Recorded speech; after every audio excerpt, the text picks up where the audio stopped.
Hello and welcome to this video.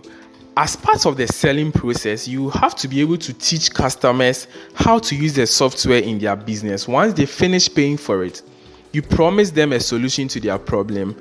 So it's time to show them you were speaking the truth. Fortunately, there is so much documentation and tutorials we have made available on our YouTube channel. So in most cases, customers are able to self-train just by watching these videos.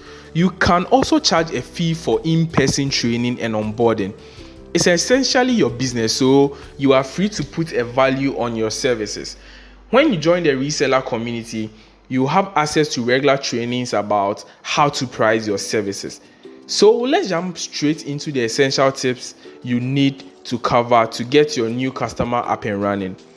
Number 1, compiling the list of items sold in the shop and doing data entry. This is probably the most important step. Without this step being completed, there is no way the shop can use the software. On this step, the customer needs to get a list of the items they sell in the shop together with details like pricing. Once the list is compiled, it is imported into Sumundi Keepsales through an Excel sheet or direct typing in the software. You can charge a fee for doing it for the customer or simply guide the customer on how to go about it.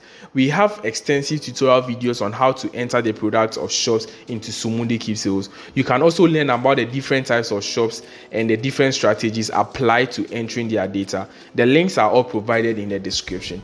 Step number 2, stock counting, which is also known as stock taking.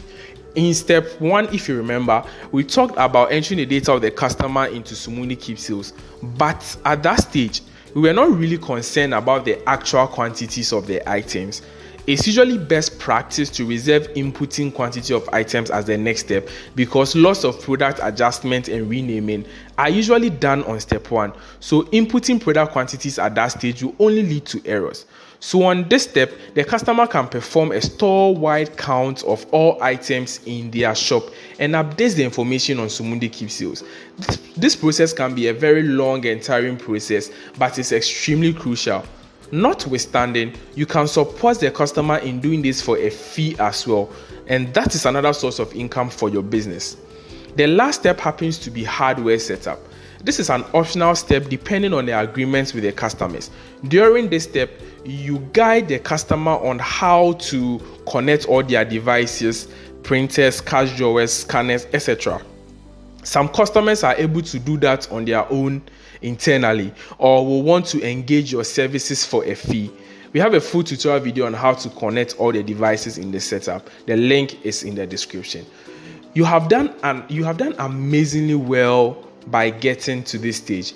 At this point, you have deep understanding of the industry, how the various setup components work. You have learned about the different types of software and why Sumundi Keepsales is the best for the African market. You can start business already this moment if you want. In the upcoming videos, we will teach you even more. Thank you for watching this video. Catch you on the next one.